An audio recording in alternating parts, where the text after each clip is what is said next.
Hey guys, I'm Alex and welcome to Tarsha Homestead. I'm sitting here on the John Deere 3046R getting ready to work on our pumpkin patch. Today is June 7th, and on June 10th last year we planted all of our pumpkins. That put them at maturity early October, which is perfect because that's about the time when people are looking to go purchase their jack-o'-lanterns and things like that. So now is the time for us to get our pumpkins in the ground, and today is the only nice day. Tomorrow and Sunday are supposed to rain. So this is my only chance to get out here to do any of the work that I have to do with the tractor before this area is too muddy to access. Once I get out there and do the work on the tractor, however, it can rain all it wants because I can come in and put the seeds in by hand after that. We're going to be planting about a half acre, and the makeup of our pumpkins varies. We'll be doing a few of the Big Macs, which are giant, some jack-o'-lanterns, and some small other varieties. I think this year we might have even gotten some pie pumpkins, so that'll be nice. The pumpkin patch borders my bee yard, so my 12 bee colonies border the pumpkin patch, and last year this pumpkin patch, a half acre, produced over 800 pumpkins, and we were able to sell most of those. So yeah, the pollinators make a big difference, man. Just being right there in proximity. We didn't do any hand pollinating or anything, and we had a heck of a crop. So I'm hopeful that this year will look the same. And we're gonna get out there right now and go start getting the ground ready so that we can put seeds in this weekend. Come along.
let's see what we can do here. I have no idea what you can see and what you can't. Hopefully you can see enough to be able to tell what I'm about to do. So I've got the garden bedding attachment on here, which is just 2 discs that are kind of angled towards the center. So as I drive, they'll create a mound. What I like to do is do my best to make a single straight pass down the field right here.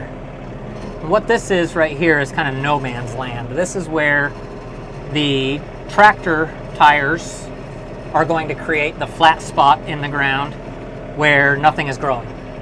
And from here, all the other rows will be made. So I'm doing my best to just kind of keep going straight and follow the fence, parallel to the fence. Harder to do than it looks. But once I come down one time, I'll go back out one time, and I'll now have a row that I can go drop my other tire into. None of that is going to make sense until you see it, so just bear with me here. So I've gone back once, and I'm going to go forward once and try to kind of straighten out my tire marks a little bit.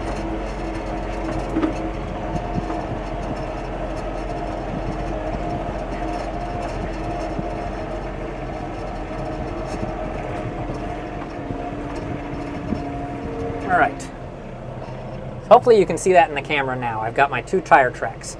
Now what I'm going to do is I'm going to move over one length. I'm going to put my right tire in my left tire track. And I'm going to follow that tire track all the way back.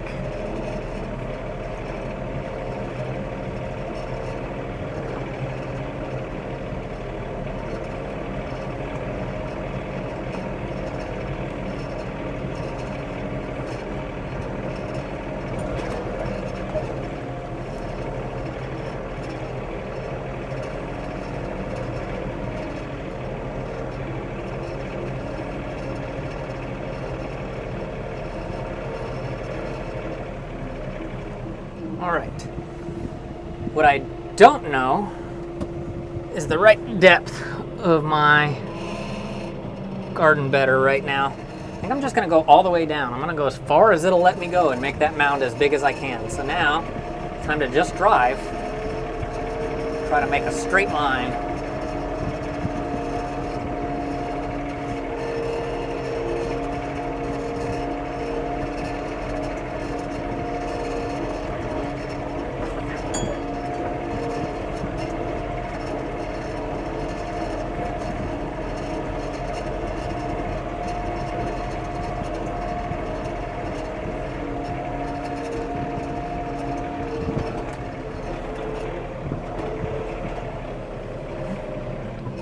That worked all right.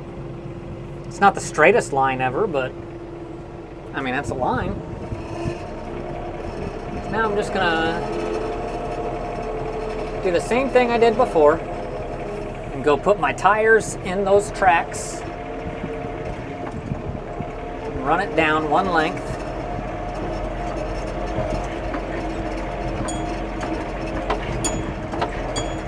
Ooh, it is bumpy for something I just tilled.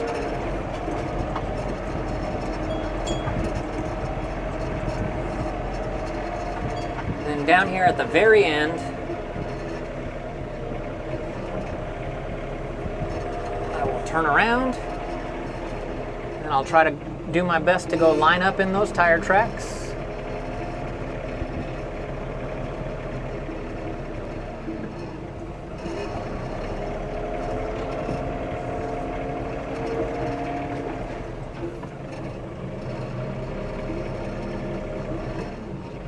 Drop my bedder down and make a pass.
now a couple days later, and it's time to put the seeds in. We finished tilling the entire area, and then we used the garden bedder, as I showed you, to make the mounds that go down the full length.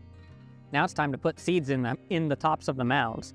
And the easiest way that I've found to do this is with a 1/2-inch piece of PVC, about 3.5 feet long. And then it's as simple as stick it in the top of the mound and drop a seed down here. After you've done that a couple times, you smooth over the top, and that's it. Come back and water a couple times, and that's all there is to it. So kind of a preview of what to expect is something like, here's our mound. And I would come in and every 3 feet or so, go like that, drop a seed in, pick it up, go beside it, drop a seed in, go like that, cover it by hand, and then step 1, 2, 3, 4 steps, drop it in, drop a seed in, drop another seed in, cover it, 1, 2, 3, 4 steps. So having done that last year, I found that was the easiest method to get it done, to get the seeds put in. The one thing that I would call out that you should do to learn from what we did is make sure that each row is the same variety. Meaning like you want 1 row of Big Macs and then 1 row of jack-o'-lanterns and then 1 row of pie pumpkins and so on. At one point, we had a number of different varieties in the same row. So it would be like the Caspers and then the Big Macs in the same row. And it was hard to know until you actually had fruit on the vine what was growing there. So if you just do it by row, then it makes it much easier. Guys, good luck. Thanks for following along. Wishing a bountiful harvest for all of you, and we'll bring you along and show you how it works out for us. Thanks again, and we'll see you in the next one.